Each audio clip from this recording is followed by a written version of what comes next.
All right. Hello, hello. Let's go ahead and get started. Coach Kevin Sparks here. And one of the first things I'd like to go ahead and do is share my screen and share with you guys some things that will be helpful to you participating with us today and going forward. First thing I'd like to share with you is we have a Facebook group that coincides with this meetup, and it has exactly the same name, just minus any cities.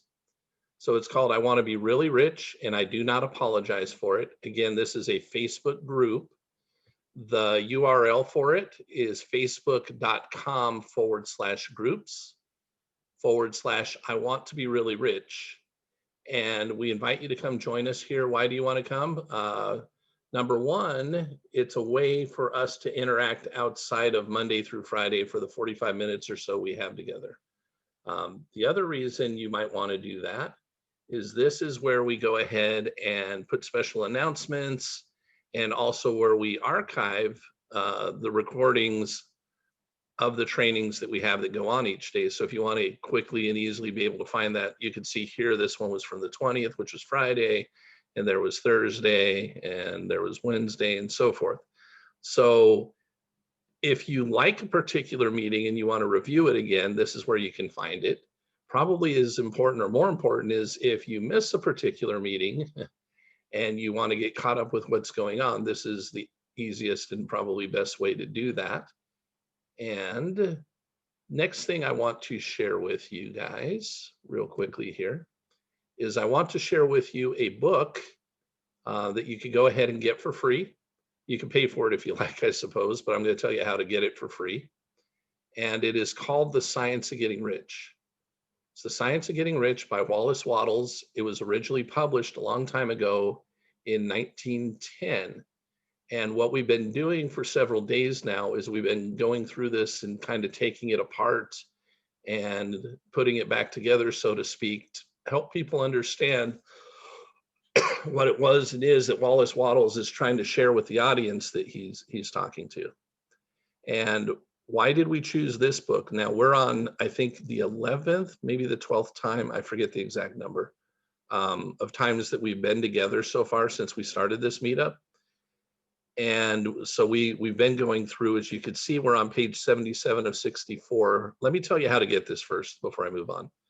What I would do if I were you is um, type into Google and search Science of Getting Rich and then PDF.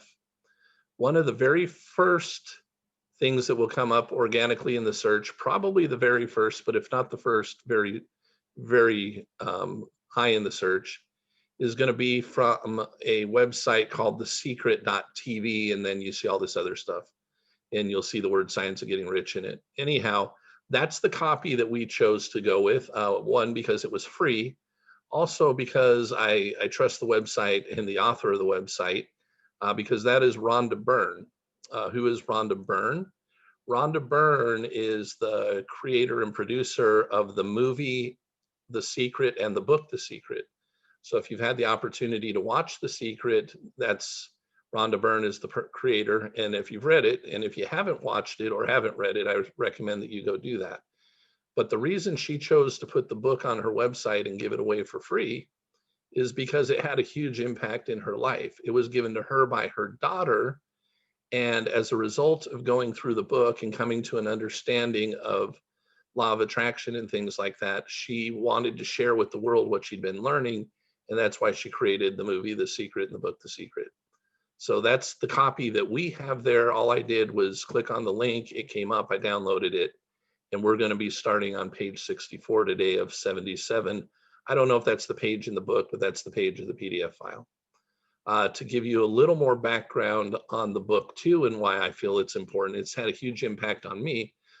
First, I'm going to talk about a mentor of mine, somebody who's been my coach and trainer that it had a big impact on. It's a gentleman by the name of Bob Proctor. Bob Proctor is somebody that I've worked together with. I've actually hired to be my coach once upon a time, and someone who I've gone through his coaching and facilitating programs to be a coach and facilitator for the materials he's created. Now I'm independent, and I still stay in touch, have lots of friends that are involved with the Proctor Gallagher Institute, and still mastermind with several of those people. Bob, though, was given this book, and ever since he received the book, he's pretty much read a little bit of it every day for the rest of his life since then. He's been reading this book for 45 to 50 years, every single day, at least a little bit. Why did he do that? Well, he had some mentors. I don't know, depending on your age, you may or may not have heard of these people, but that would be Earl Nightingale and Lloyd Conant. Maybe you've heard of the Nightingale Conant Corporation. Essentially, they were the very first producers of self-help and personal development material on a mass scale to make available to the public. How did that happen? Lloyd Conant received this book, read it, shared it with his partner, Earl Nightingale. They got together before they'd even formed Nightingale Conant Corporation and said, you know what? This is the business and company that we want to create. We also want to share things that we're learning with the world. So this book came into my life, though, through a gal by the name of Leslie Householder. Now, who is she? At the time I met her originally, she was a coach and facilitator for Bob Proctor's programs. And I went through a 3-day Science of Getting Rich seminar and workshop, which obviously more depth than what you got in 77 pages, considering that was 3 days, right? But that had a huge impact on me. It changed a lot about the way I thought, and changed a lot about me understanding why being rich is actually my responsibility, my right, and what I should do. And as long as my subconscious programming was not agreeing with that, I was never going to have those things in my life. This particular seminar helped me with that. And then what Leslie did when it was over is she gave me a self-study course that was created by Bob Proctor that essentially was the seminar all over again, except without an audience, on audio and with the workbook. And I proceeded over the next 2.5, 3 months to devour that and spend somewhere between maybe 1 to 3 hours a day in that material. What happened to me as a result of that? Well, I was in the seminar workshop in mid-February of this particular given year.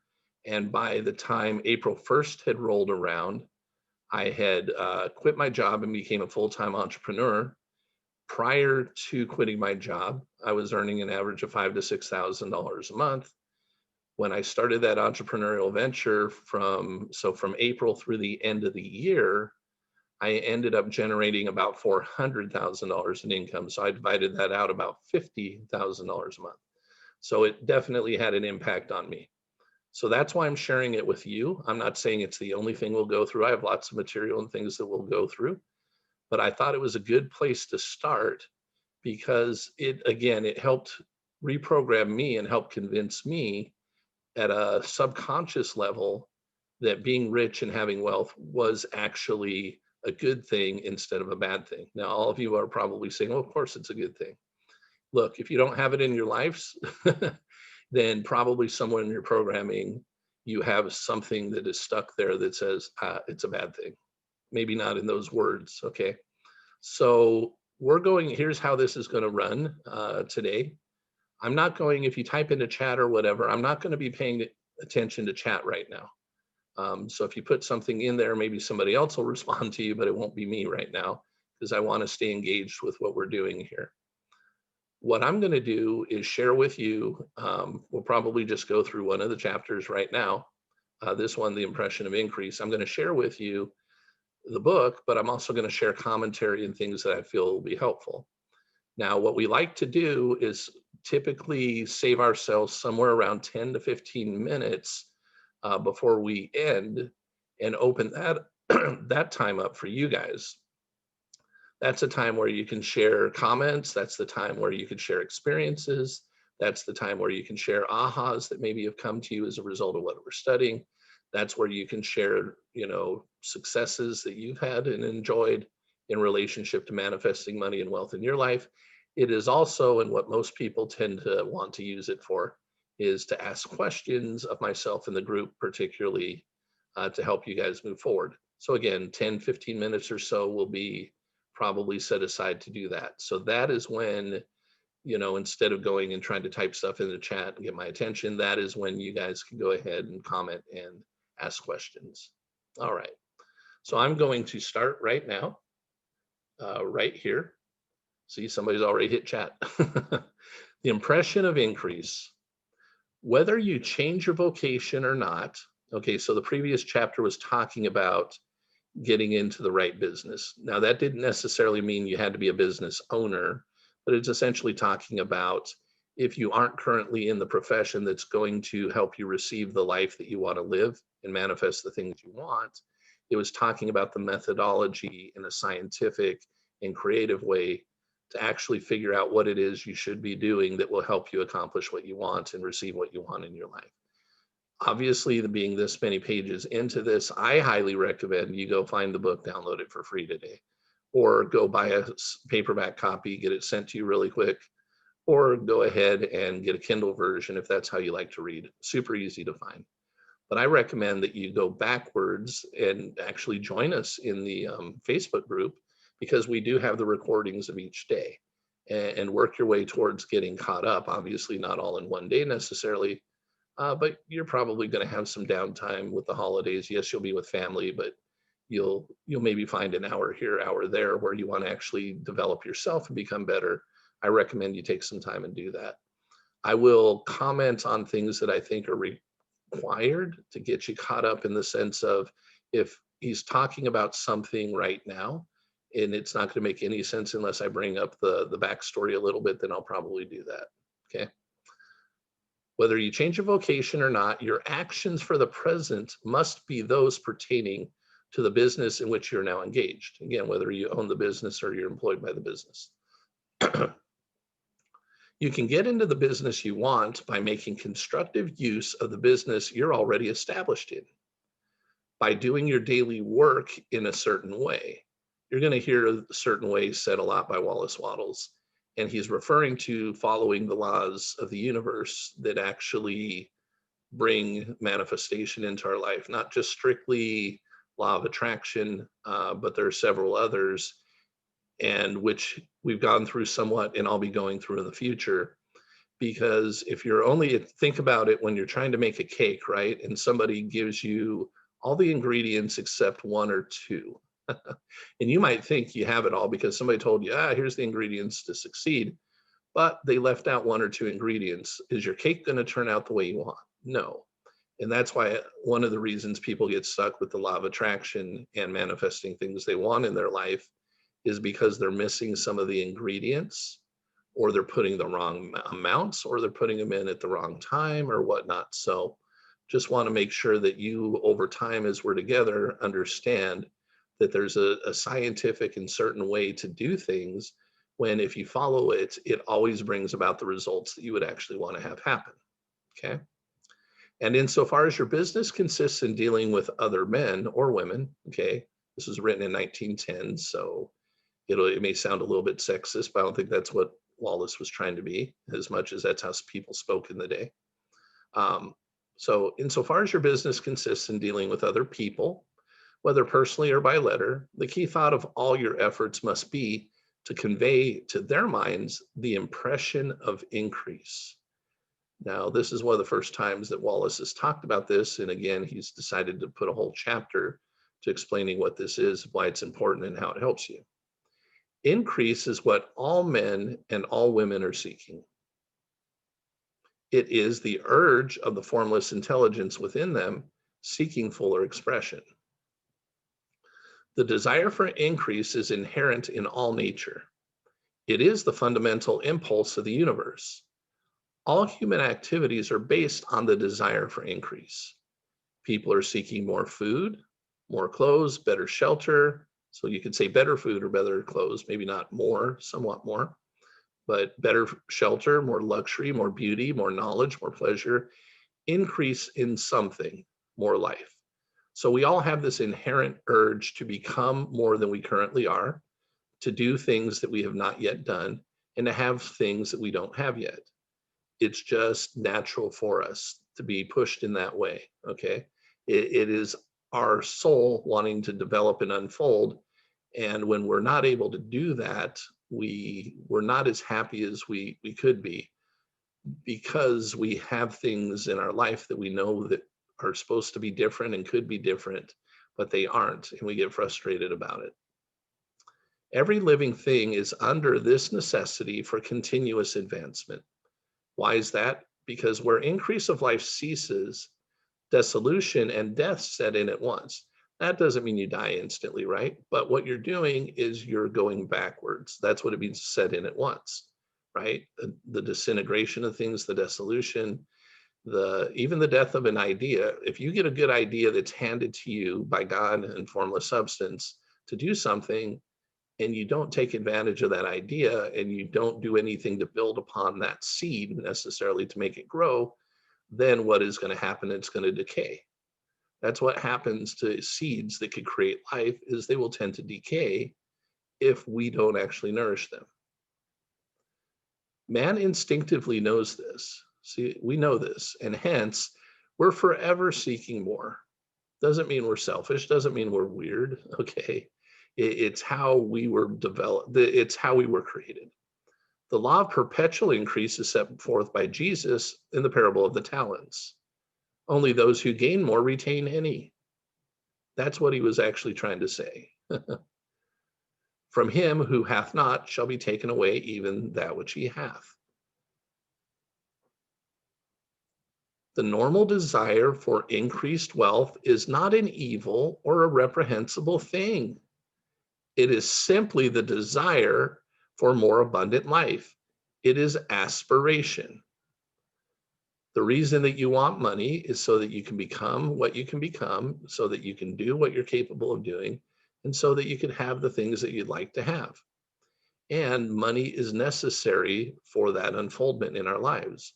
Why? Because simply it's the means of exchange that we use in society. Nothing more or less than that. It's the means of the use of exchange in our society. If somebody has something that we want, or let's say we need it so that we can develop a talent, so we can develop a hobby, so we can develop a skill, and we don't have the money to pay for the thing or the information or the training or whatever it is, then we get stunted in our growth. So why do we want money? It's not that we want piles of cash sitting there. I mean, that sounds nice, right? But we want it because it means freedom to us. It means that we're not being restricted in our development to be all we can be, to do all we can do, and to have all we can have. And because it is the deepest instinct of their natures, so this is deep, you try and push it away, you're not going to win that battle of trying not to want life to be better. You may not feel it's going to get any better by your attitude and your thoughts, but down inside you're hurting. That's why you're hurting, because deep down inside, you know, again, there is more that was meant for you. All men and women are attracted to him or her who can give them more of the means of life. In following this certain way, following the laws as described in the foregoing pages, so go read things and get caught up with us, or watch the videos and get caught up with us, you're getting continuous increase for yourself. And you're giving it to all with whom you deal. You are a creative center from which increase is given off to all. Be sure of this and convey assurance of the fact to every man, woman, and child with whom you come in contact, no matter how small the transaction. Even if it be only the selling of a stick of candy to a little child, put into it the thought of increase and make sure that the customer is impressed with the thought. Convey the impression of advancement with everything you do, so that all people shall receive the impression that you're an advancing person and that you advance all who deal with you. Okay, so it's not just about yourself, but essentially what's happening is saying, hey, look, if you become part of my life, your life is going to get better. Your life, you're going to be able to either become more than you currently are, become what you want to be. You're going to be able to possibly do what it is you want to do, and or you're going to be able to have some more of what you want to have. Why? Because we interact with each other. We're in each other's company. And I'm the type of person that if you hang with me, you will advance. People come up when they're with me. I don't bring them down, they come up. People go up and become more, do more, and have more, just because of who I am and how I'm vibrating and what I understand about how these universal laws work. People, I don't even attract people into my life unless they're advancing. So you must, if you're not advancing, you must be looking for advancement. So again, convey the impression of advancement with everything you do so that all people shall receive the impression that you're an advancing person and that you advance all who deal with you, even to the people whom you meet in a social way, without any thought of business. You don't have to be talking business. And to whom you do not try to sell anything, give the thought of increase. So if you're in that social gathering, hey, you're with the family at Thanksgiving or with friends, whatever, right? You don't have to be talking business. You don't have to be trying to sell something to give an impression of increase. You, just by your very presence and by being in the right vibration of receiving what it is that you want in your life, will impress upon somebody else that, hey, they probably will be better off in your presence than they would without it. And they will want to do whatever they can to help you because they feel within themselves that they're actually helping themselves by doing so. You can convey this impression by holding the unshakable faith that you yourself are in the way of increase, and by letting this faith inspire, fill, and permeate every action. Do everything that you do in the firm conviction that you are an advancing personality and that you are giving advancement to everybody. Feel that you're getting rich and that in doing so, you're making others rich and conferring benefits on all. Do not boast or brag of your success or talk about it unnecessarily. True faith is never boastful. Wherever you find a boastful person, you find one who's secretly doubtful and afraid. Simply feel the faith and let it work out in every transaction. Let every act and tone and look express the quiet assurance that you're getting rich, that you are already rich. Words will not be necessary to communicate this feeling to others because you're going to create a vibration. They will feel the sense of increase when in your presence, and they'll be attracted to you again. You must so impress others that they will feel that in associating with you, they will get increase for themselves. See that you give them a use value, and this goes back to previous chapters, a use value greater than the cash value you're taking from them. Take an honest pride in doing this and let everybody know it, and you'll have no lack of customers. People will go where they're given increase, and the Supreme, which desires increase in all and which knows all, will move toward you, men and women who've never even heard of you yet. Your business will increase rapidly, and you'll be surprised at the unexpected benefits which will come to you. You'll be able from day to day to make larger combinations, secure greater advantages, and go on into a more congenial vocation if you desire to do so. But doing all this, you must never lose sight of your vision of what you want, or your faith and purpose to get what you want. Let me here give you another word of caution in regard to motives. Beware of the insidious temptation to seek for power over other people. Nothing is so pleasant to the unformed or partially developed mind as the exercise of power or dominion over others. The desire to rule for selfish gratification has been the curse of the world. For countless ages, kings and lords have drenched the earth with blood in their battles to extend their dominions. This not to seek more life for all, but to get more power for themselves. Today, the main motive in the business and industrial world is the same. Men marshal their armies of dollars and lay waste the lives and hearts of millions in the same mad scrabble for power over others. Commercial kings, like political kings, are inspired by the lust for power. Jesus saw in this desire for mastery the moving impulse of the evil world. He sought to overthrow. Read the 23rd chapter of Matthew and see how he pictures the lust of the Pharisees to be called master, to sit in the high places, to domineer over others, and to lay burdens on the backs of the less fortunate. And note how he compares this lust for dominion with the brotherly seeking for the common good to which he calls his disciples. Look out for the temptation to seek for authority, to become a master, to be considered as one who is above the common herd, to impress others by lavish display, and so on. The mind that seeks for mastery over others is the competitive mind, and the competitive mind is not the creative one. And we've talked in previous chapters about this. In order to master your environment and your destiny, It's not at all necessary that you should rule over your fellow men. And indeed, when you fall in the world's struggle for high places, you begin to be conquered by fate and environment, and your getting rich becomes a matter of chance and speculation. Beware of the competitive mind. No better statement of the principle of creative action can be formulated than the favorite declaration of the late Golden Rule Jones of Toledo. What I want for myself, I want for everybody. Okay, let's see, what time are we? Not enough time to keep going into another chapter, so we will go ahead and stop there. All right, now I get to see faces and pictures and whatnot.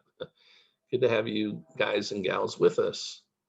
So let me do this really quick because some of you joined us since we started, and usually I don't have quite enough time to go back and do this. I'm going to do it really quick though. What I would like to do is share my screen once more. Come back here. Okay. And in doing so, what I want to show you is we have a Facebook group. If you came late and you want to know where you can find the recordings of what we've been doing, this is where we put them. It has the same name as the meetup group, just minus the city. So all you have to do is go into Facebook, type in, I want to be really rich. And you can add, and I do not want to apologize for it if you need to, and you will find us, okay? This is where you can interact with us outside of the 45 minutes or so we have Mondays through Friday. This is also where you can see special announcements, like this one here, where you can see archive the messages, where you can learn more about the group and what we're doing, and where we can interact with each other. So I wanted to share that with you. And then for those of you, again, who maybe did not know what we were doing, we were in a book called The Science of Getting Rich. You can get a free copy by typing in The Science of Getting Rich PDF into Google, and a website called thesecret.tv. Not the website will pop up, but a search result will pop up. That'll be the first part of it, and you'll be able to find that and get the free copy that we're going through right now. Okay, so good with that right now. And I want to change, I don't know quite what I just did to myself here, but okay. So here's what we're going to do now. We're going to open this up for question or for comments, questions, experiences, whatever it is that you want to come up with based upon what we've been reading or based upon experiences that you've had in relationship to manifesting money and wealth, and also whatever questions you might have that I can help you with, or maybe the group can help you with. So what I would like you to do if you want to share something is just go ahead and come off mute. It's kind of first come, first serve kind of thing. If two people start talking close to the same time, whoever started, and then we'll go to the next person, they can answer the next question. So anybody have anything that they would like to share or any questions they'd like to ask? Go ahead and come on out and do that now. Hi, Kevin. I want to ask you a question. Okay. I just wanted to ask you, as far as getting your vision of what you want, I'm having trouble with that. Okay. I'm just starting a business and I want to be successful. That's probably not good enough, is it? Or is it? Well, okay. So the business that you're starting, okay, or have started, whatever. What is it, first of all? Well, it's an MLM. Okay. I just want to get people in, I guess, okay, buy my products. All right. So when you joined the MLM, did you have a clear, before joining the MLM, not since? Because what's nice about direct sales MLM companies are there are people that are successful within them. That's why we look at it and go, oh, so-and-so, right? They're doing it, so maybe I can too, right? Or if they can do it, of course I can do it. Or, well, if they can become millionaires, I could at least make 6 figures, or whatever it is that we tell ourselves, right? So you join this particular MLM, which is fine. It doesn't matter what it is. What did you know 100% what it is that you wanted your life to be like prior to joining the MLM? Well, I mean, I have a vision kind of what I would like to do with the money when I get it.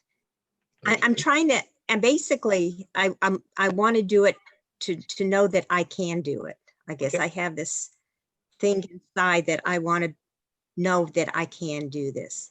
I have a husband who's always saying, "Oh, you can't, this is all crap, don't do it," and all this, and I want to Gotcha. prove him wrong. Okay. Okay. That's motivating for some people.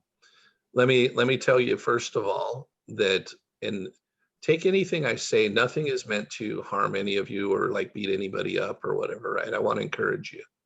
I'm just going to tell you how things actually function from a law of attraction universal standpoint. If your motivation is to prove somebody wrong, that is strong motivation. However, it's not creative motivation. I'm not saying there's no creativity involved. I'm saying just understand what it is. It's a competitive thing. I'm doing this to prove it. And that's okay. There are people that succeed because of that, because what it does is it generates for somebody enough motivation, energy, power, and force to push through, to maybe accomplish whatever that is that they're trying to accomplish. That's how you kind of see it in sports and things like that. Okay. However, not everybody will come up with the strength of will to push through doing that just because they're trying to prove to somebody that they were wrong. And if you have to do that, and that's what you have to do to manifest in your life what you want, you're going to have to do that with almost everything that's really important to you that you want to manifest. Now, in your mind, you might be thinking, and again, I may be putting words in your mouth here, okay? Just trying to share with anybody and everybody who might be thinking this. I joined the MLM because I want to make a lot of money. I want to make a lot of money because there are things that I want, okay? And also in this case, and also somebody is my critic, it could be a loved one, could be somebody who's not a loved one. I also happen to have a critic, and I want to show them what I'm capable of doing.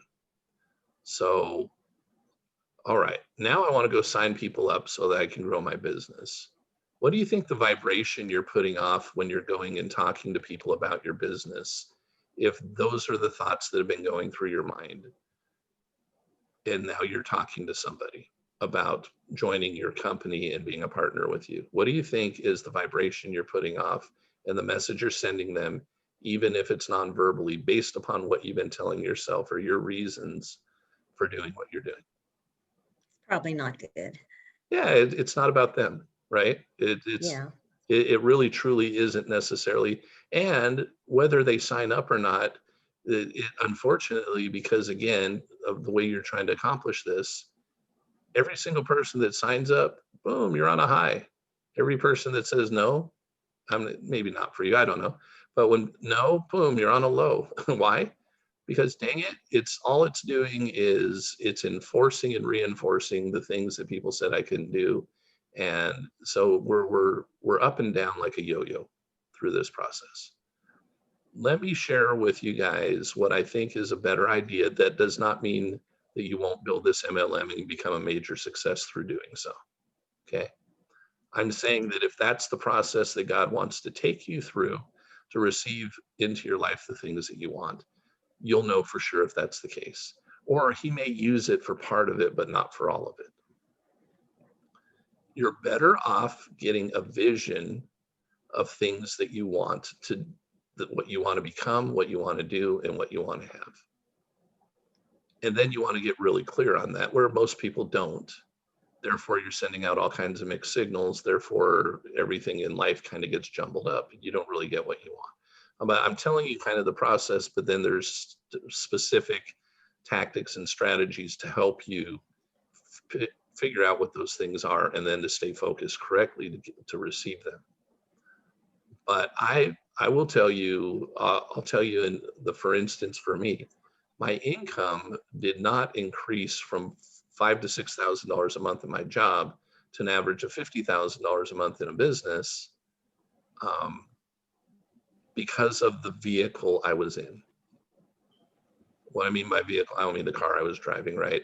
I'm talking about the vehicle didn't matter specifically. What mattered was I knew what I wanted at the time.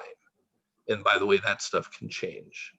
But I had made it very real for me. What I wanted at the time, prior to that change, I was working 50, 60 hours a week, like a lot of you guys and gals.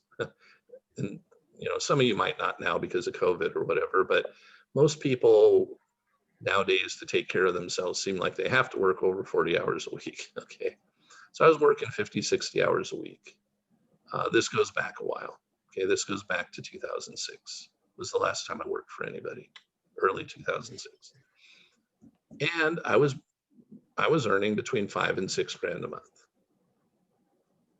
And that kind of happened and been my pattern for several years. I'd made a little less money. I'd kind of climbed up, a few thousand here and there over the years, but really it was not any big leap or anything like that. And I kept focusing on trying to make money. I made focusing on the vehicle more important than focusing on what I really wanted my life to be like. Then I went through the Science of Getting Rich seminar I was talking about and jumped into this book and jumped into this material. I mean, I'd been around personal development a little bit, but this was really the first that I heard that I could actually use my mind to help me have what I want in my life. I'd still have to take action. I'd still have to do things. I have to use my mind. So I took that part to heart, and I spent the time over that next 2 to 3 months. And what I really focused on was what I wanted my life to be like.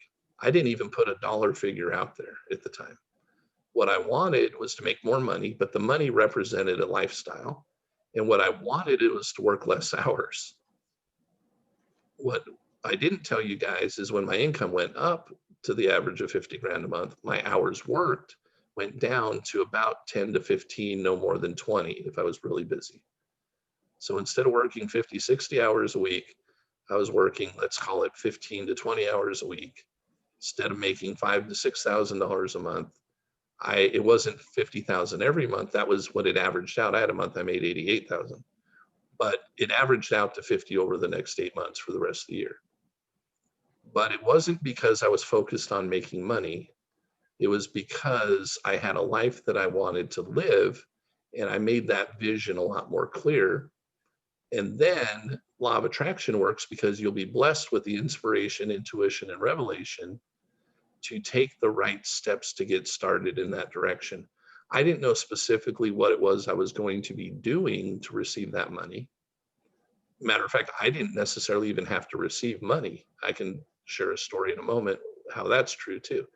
So anyhow, I did receive money. I quit my job the first part of April. Never worked for anybody since then again in a job scenario up till today. And what I learned as a result was I had programming that was messed up. My subconscious had been programmed to not bring me what I wanted. It was programmed to fight against me because of what I'd allowed into it back then.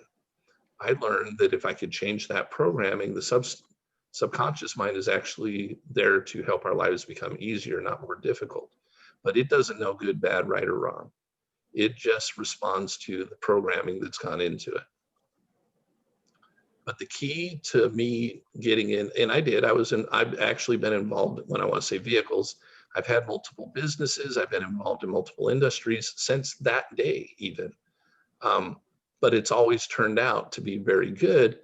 And I wasn't jumping around because I'm fired or anything. Heck, I work for myself. It's because I put out there what it is that I want and what I want my life to be like. And then I'm guided to do things to make sure that that happens. People get afraid during COVID, for instance, because they had a certain way of receiving income.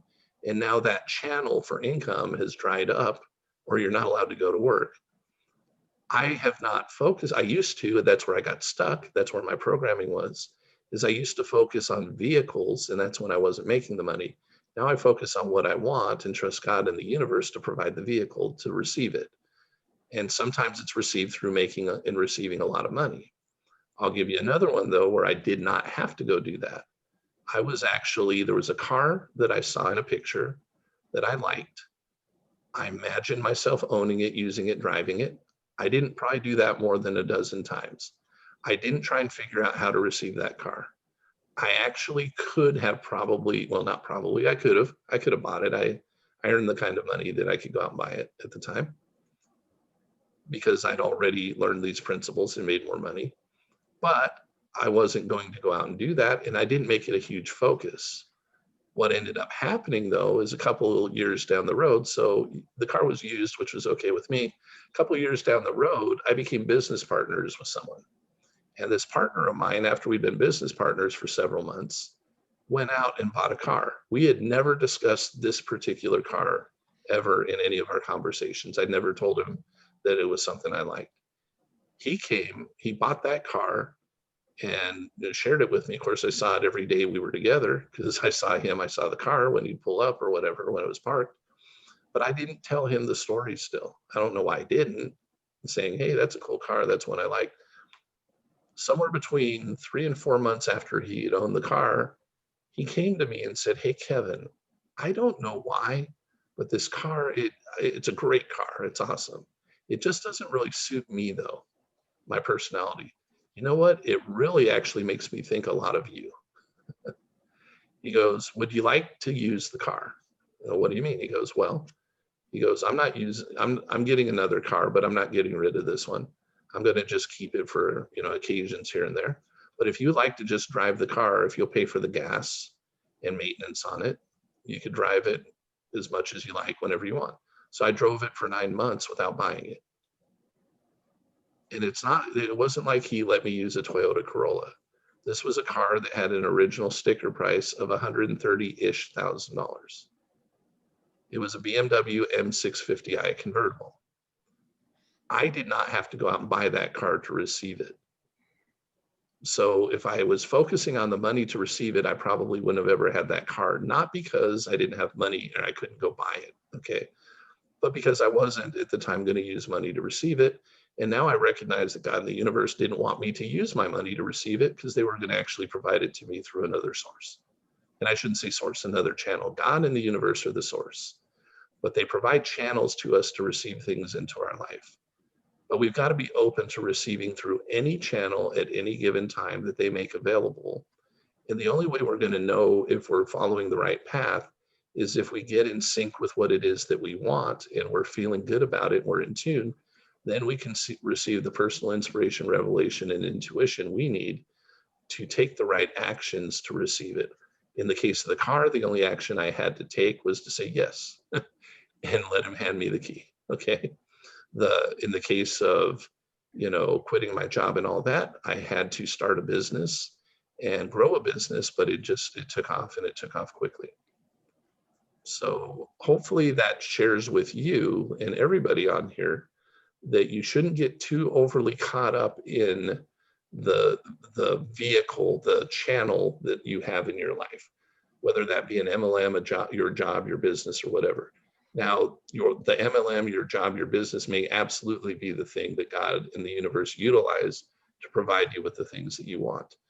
But if you're trying to shove it through the one that you want, and God is saying, I could deliver it to you more easily over here, or at least more quickly, then I would propose that you study this material and you start to understand that the vehicle is irrelevant until you are very clear about what it is that you want.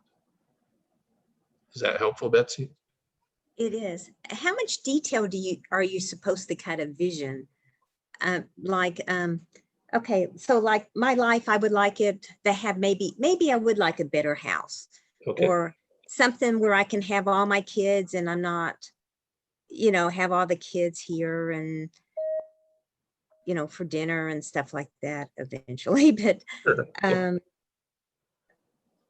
I don't really want a lot though, but Well, there's your I mean, problem. There's a problem with what you just said, and that's okay. It's okay. And this, by the way, everybody here listen to this. This is why I called the meetup group what I called it. I want to be really rich, right? And I don't apologize for it. Because when we go out there and tell God and the universe, I don't really care about being rich. I don't really want blah, blah. I just want to be comfortable. I just want to do pretty well. When we do this I just want us, we handcuff God in the universe. I mean, we don't handcuff them in the sense of they're not capable, but because of how it all functions, we're basically, if God was wanting to deliver to you and you don't even know tomorrow, just like for me, I didn't ask for a specific dollar amount and he multiplied my income by nearly 10 times. I didn't need my income to multiply by 10 times at that moment to live a lot of the things that I wanted. I actually got more, okay? Because I just stayed open. I just put out there what I wanted and I was grateful. And I also always put out, I didn't used to, but I've gotten really pretty good at doing this or something better. This or something better. So when I put something out there, this or something better, that is kind of my fail safe to make sure that if I'm out there and I'm off my rocker and God wants to do something better for me than what I even wanted, I don't get in his way. And then if what I want doesn't happen the way I thought it was supposed to happen, I don't get upset about it. I get excited. I go, oh, the reason it hasn't happened yet is God is actually giving me something better. And invariably he does. Okay. That is a situation with the house I'm living in right now. I'm actually paying less than 50% to live here right now than what the owner is actually paying who owns the house. And I'm in a luxury condo in San Diego with my family, and I can walk to the beach in 3 minutes. That's wonderful. But originally what happened was we put it out there as a family that we wanted to have a house kind of in a certain area, neighborhood, just stuff. And we found one and my family was really happy about it. And so was I. But I said that or something better. Interestingly enough, that one fell through.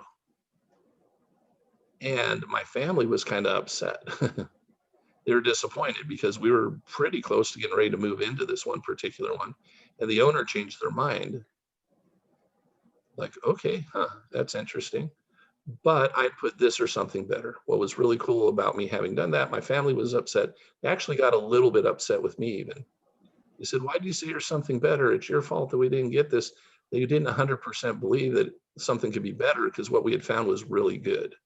And we really liked it. We're like, wow, this is perfect. We didn't know God was going to give us something even more perfect.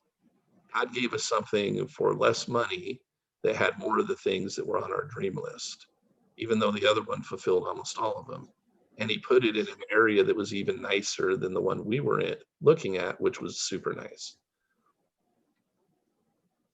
So detail about your life, that's what you're not used to doing. You asked me a question about detail and whatnot. The detail isn't strictly in what you write down, although that helps. The detail is what you spend your time imagining in and meditating over and being grateful for even before it's already shown up. Okay. Okay, Betsy, thank you for the question. I'm gonna ask, we're over time. I'm gonna go ahead and stick around for a little bit longer if you like. If you gotta go, I get it, not holding anybody hostage, okay? So I'm glad you're here. I'll stick around with you a few more minutes if you like. Do we have anybody else that has any questions or comments? Hey, first I'd like to say hi, everybody. How's everybody doing? Hey, Robert, how do you do, buddy?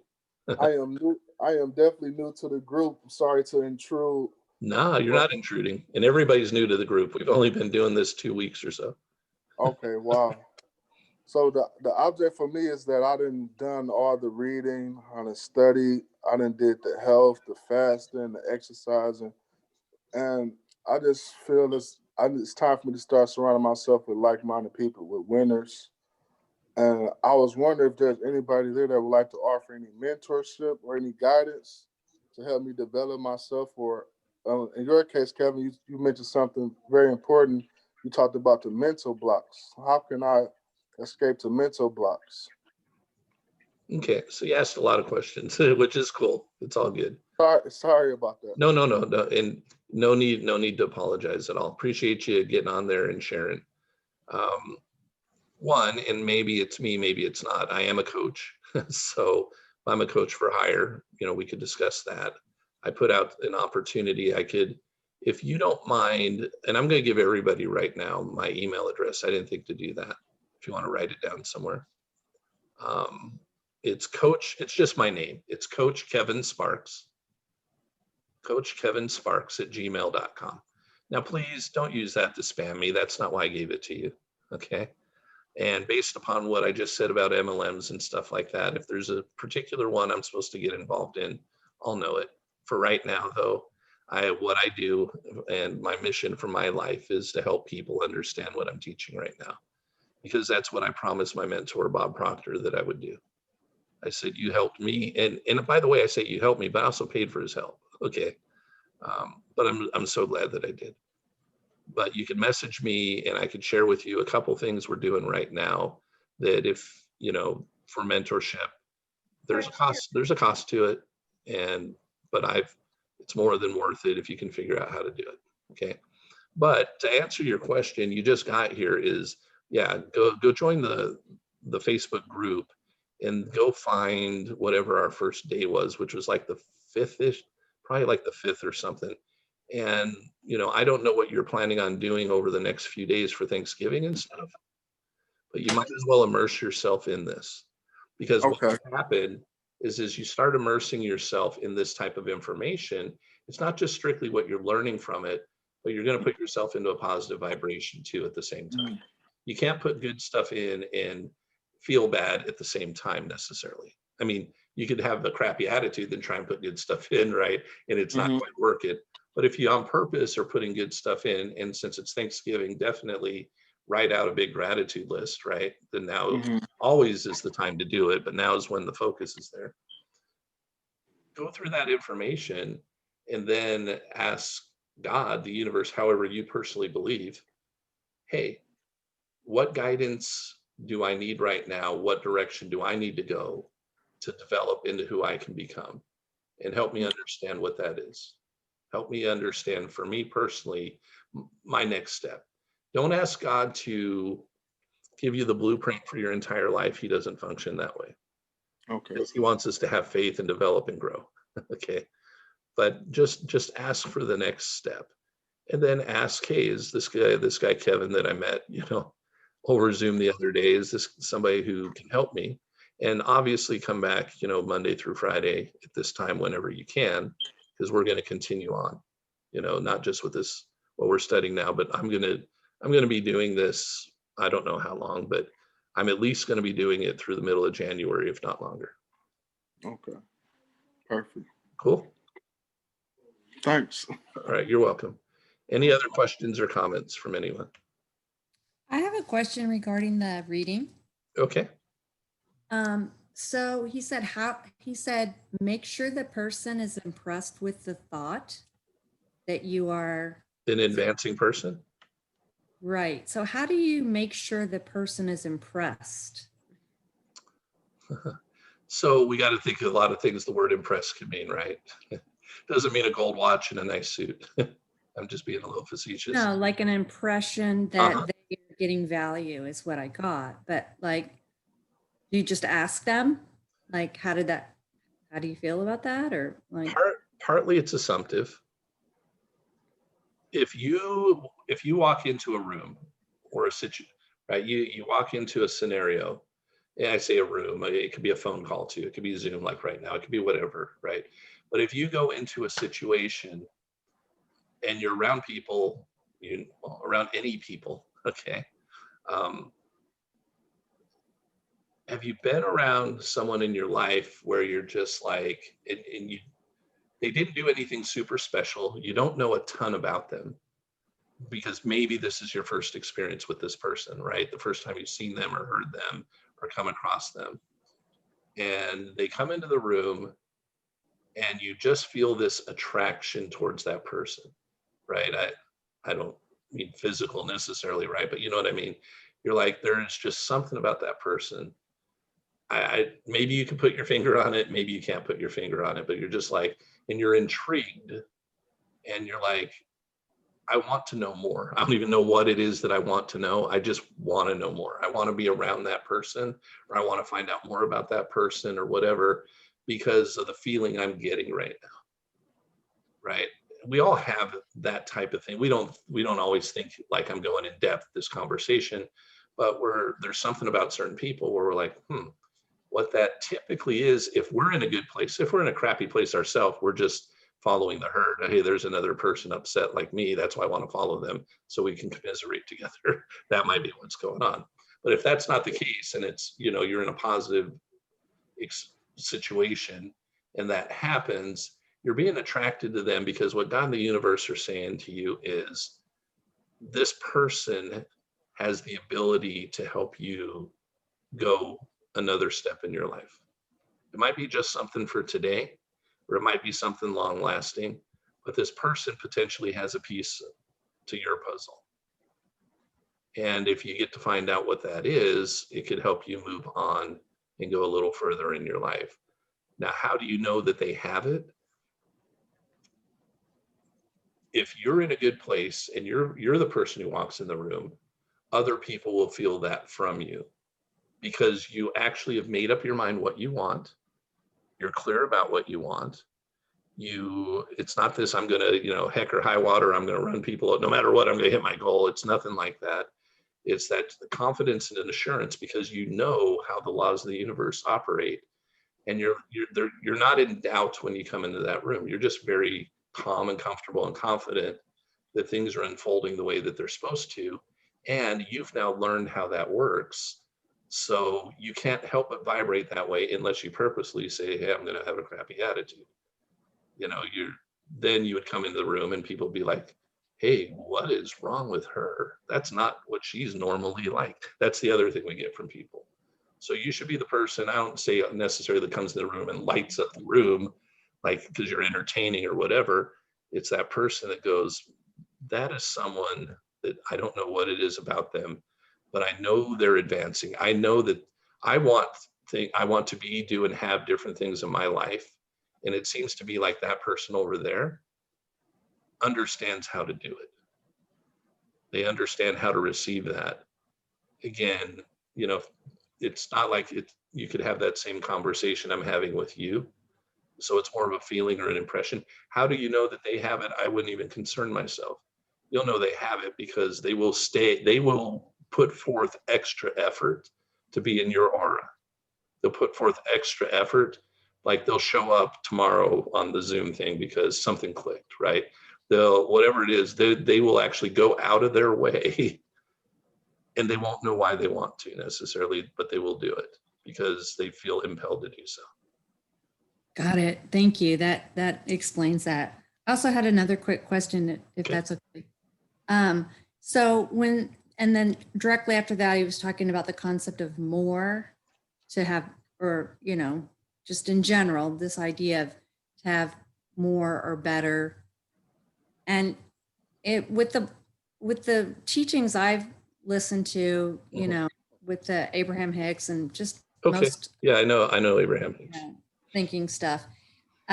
They talk about when you talk about the concept of more, that implies lack, because if you believe that there's more, then you believe that you have Not less. enough. Okay. So let me explain, because you actually have to go back and read earlier Wallace Waddles to understand what he means by more.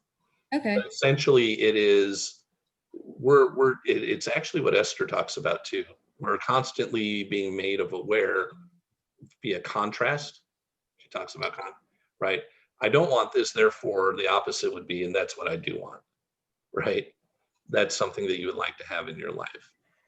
Well, again, does that mean you don't have it, or do you be more?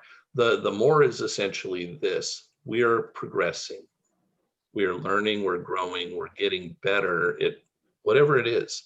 And I don't know your talents, your abilities, I don't know your hobbies, but you have some that are maybe that I have the same ones, and you have some that are completely different. When we're talking about wanting more, what we're wanting to do is unfold more of who we are.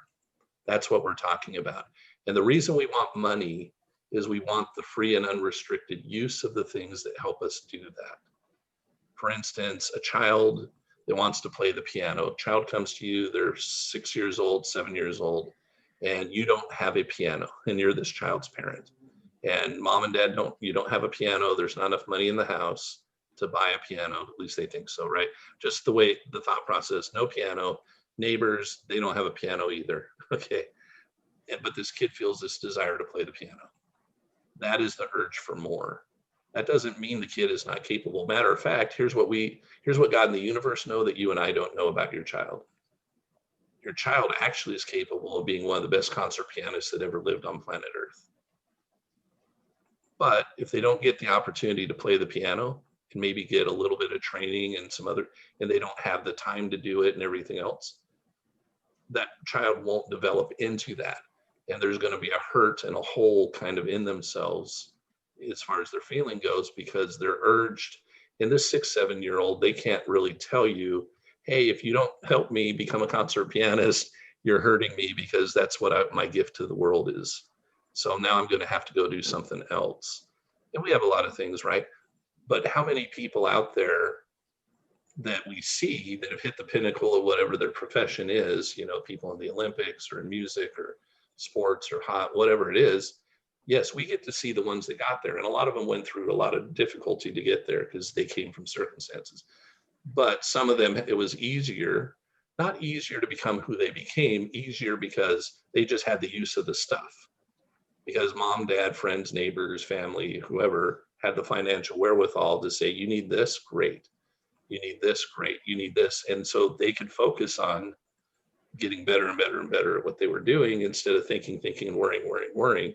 Now we have this great feeling in the United States of America in particular about, well, I climbed by my bootstraps and I did this, and this, and I finally got there. I finally got to go to college, or I finally got to become an attorney, or I finally got to, nobody in my family's ever done this, and I had to work my butt off and go through all this adversity. That seems pretty cool, okay? Truth of the matter is, though, that if you understood, and it's not their fault, they just weren't aware, if you understood how the universe works and how you manifest, they could have done it with a whole lot less resistance, which, right, Esther talks about. The resistance would have been gone. They would have got there a whole lot faster. As a matter of fact, they'd be moving on to something else. They'd either be becoming better at what they're doing, or they'd say, hey, now I can go do something else because my subconscious has helped me master this thing. Now it's on autopilot. I want to go master something new. Got it. Thank you. You're very welcome. One more question if anybody would like. Going once. Going. Can I tell you a little story? Yeah, absolutely. When I was about between 8 and 9 years old, we went to another country with my uncle and family, and they had a piano. Okay. Talking about your piano story. I fell in love with it. I wasn't good. My cousin was a year older than me and she was better. Of course, the piano's in her house. Yeah. But we started teaching ourselves little tunes, all kinds of little ditties, kind of like Edelweiss. And, it wasn't that because that movie hadn't come out yet, but, all kinds of Sure. ditties like that. Uh-huh. And I asked my dad, can I have lessons? We can't afford it. I asked him multiple times for the next 4 years, can I take lessons? We can't afford it. When I was 12, we were in New York, and the second year we were there, he gave me a toy typewriter for Christmas. It came with instructions. I taught myself to type. Okay. I mean, I taught myself to type on that little toy. When I was in high school, I took an accounting class thinking I would be an accountant. I can't hardly add, but I'm going to be an accountant. But one of the things in the old days was when you take an accounting class, guess what comes with it? A key punch course. I don't know why accountants needed to key punch, but I had to learn to key punch. I loved the speed. I taught myself to be a key puncher. As I got older, I key punched my way through school. Then I became a court reporter. And that's what I did. So, even though, like you said, I thought I wanted to play a concert, I thought I wanted to be a concert pianist when I kept asking for lessons. That's what I thought I really wanted. I loved doing things with my fingers. I loved the speed. And even though I didn't get to play the piano, in some way I did. Yeah. Well, and that's what's awesome is it can get compensated for. It's not like if we don't do that, we're going to be unhappy forever. But what it is, Yeah. and you know what, you maybe weren't going, even though you thought so. You maybe would have played the piano and got good at it, whatever, and decided to still be a court reporter. I mean, that's still a possibility. But here's the point. The urges we have to do things, those are inner urges of God and the universe telling us that we can. Doesn't mean that we will, but it says you're capable of this, or else you wouldn't have the urge to do it. If there's no capability, if you go back earlier in this book, you'll find out that if there's no possibility or capability of you doing something, the urge to do it won't even exist. But if the urge is really strong to do something, it means that your possibility in doing that thing is probably pretty strong too, in being able to do it well. I have another urge. And I'll tell you, goes all the way back to when I was a child, maybe between 4 and 6. I went to an aunt's house with my mom, and beautiful yard, beautiful, very tropical setting. And they were visiting, and I was told to go and play.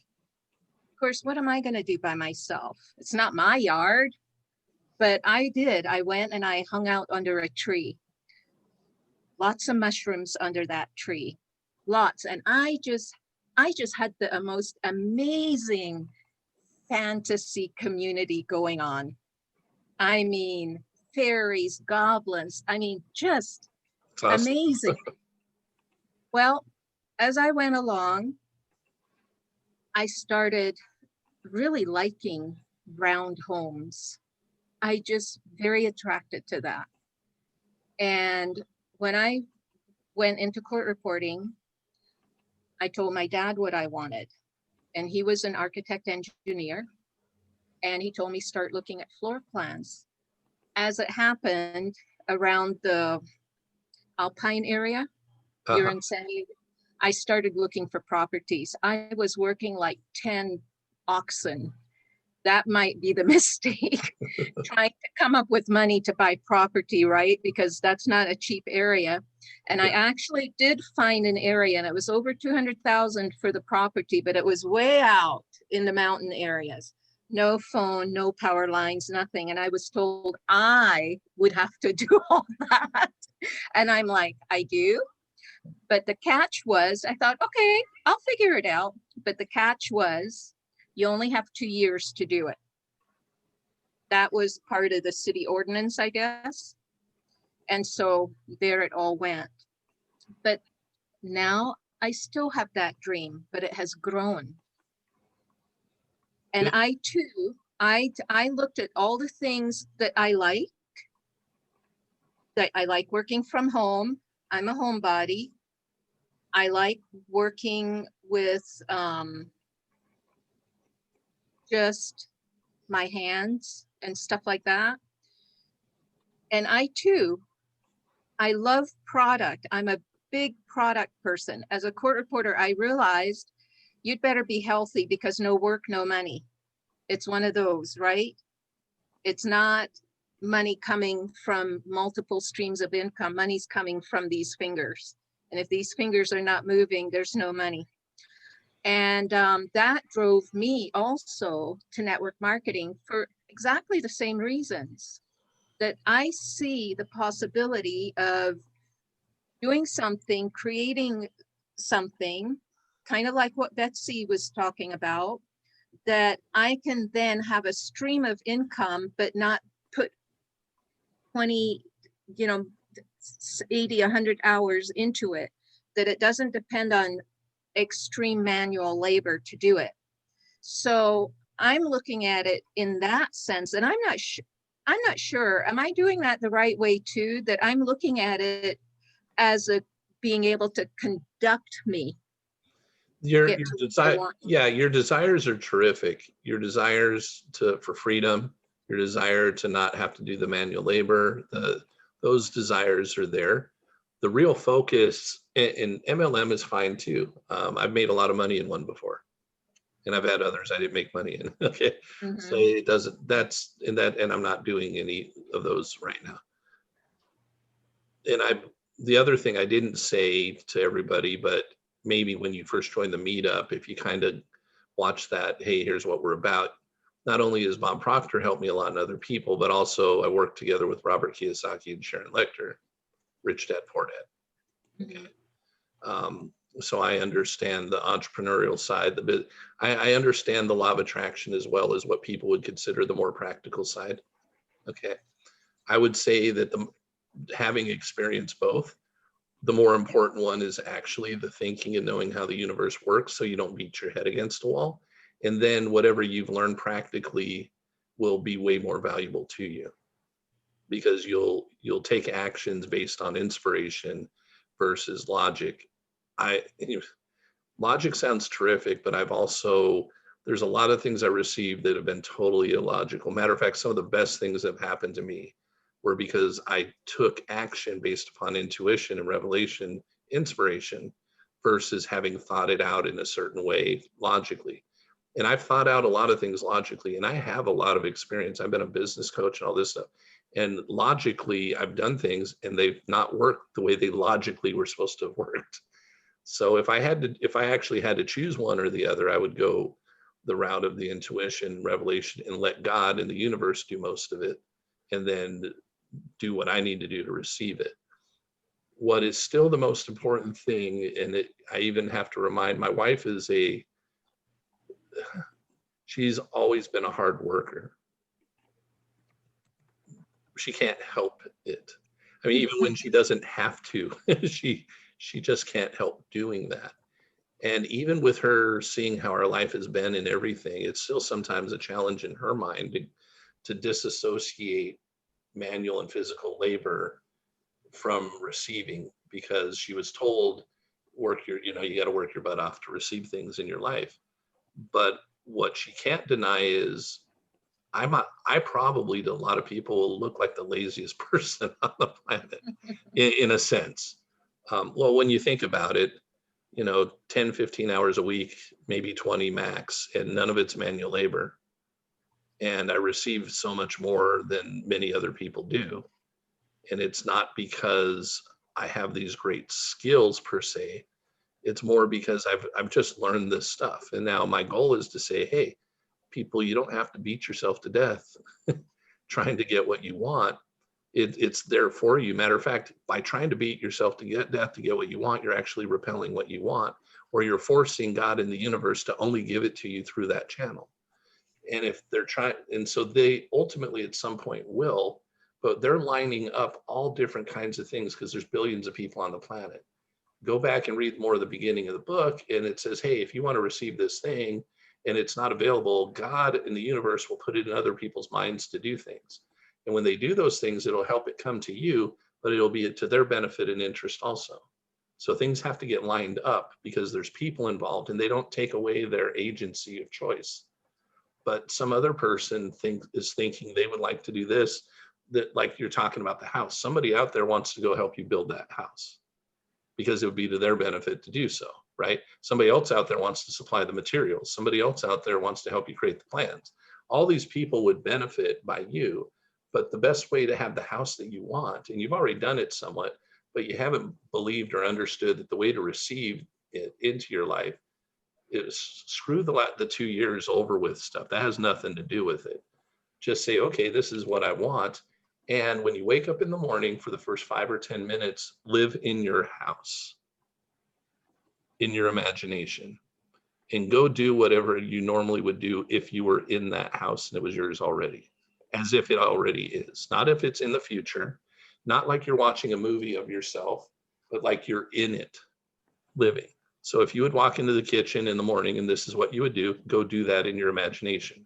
If you were to go into your master bedroom and what you do in the bathroom and the yard, all the stuff, go do those things repetitively and feel good about it as if that is your real life. Eventually you'll come out of that 5, 10, 15 minutes into what everybody else considers to be reality, and reality is going to seem fake to you. Do that every morning and do that every night, And over time, and don't even think about how you're going to accomplish it for now. Let the first inklings of how to accomplish it be brought to you through intuition, revelation, inspiration. You won't get the full thing in the sense, it won't be given to you as, oh, here it is, map plan and everything, right? It'll be, hey, go here, do this, call this person, text this person, show up at this place that you're not used to going. It'll be something that probably won't be big and miraculous at first, but it'll send you down the path. But what you're doing when you're doing that imagining is, again, that person over there that wants to build your house and that person that wants to create the plans, for people that want to supply the materials, you're actually creating a connection with God in the universe, and they have things they want to. And the ones that are meant to work together with you to get what they want as a result of this, they're going to do that too. Do you think that doing something, a physical action, helps with your dream? Or Well, yeah, if you can go, if you can experience to it in go. real life, if you could go find something very similar, it certainly does make it easier. That's what I was going to say. I have had this plan. Every year I move it forward, but it's still there. And I'm thinking I need to solidify it. I want to go to Italy, Texas, and go to the Dome Institute.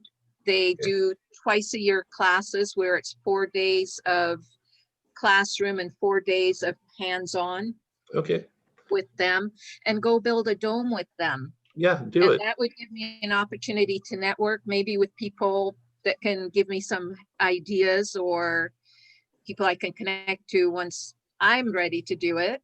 Yeah. That would be fun. Well, and I'm not saying you do or don't, but if you, let's say you don't have the time or the money to do that, then visualize yourself taking the class in that place, doing that. Those are other things that you can do when you're trying to come up with, you feel inspired. Hey, I should go do that thing. You probably have been inspired and you kept putting it off. That was the wrong thing to do, but that's okay. It's not the end of the world. Now say, I'm going to go do that. That might really be the thing that launches the whole other thing to happen. But because you haven't taken the time to follow the inspiration and that you received already, you're just kind of holding up the stop sign at the crosswalk. And nobody, well, I didn't realize that. You might be. I don't know, but you could be. That's possibly what's been going on. All right, everybody, you guys, whoever's still here with me, just want to say thank you for spending this time, and I look forward to seeing you in the days to come. Thank you, Kevin. You're welcome. Thank you. Thank you. Thank everybody so much.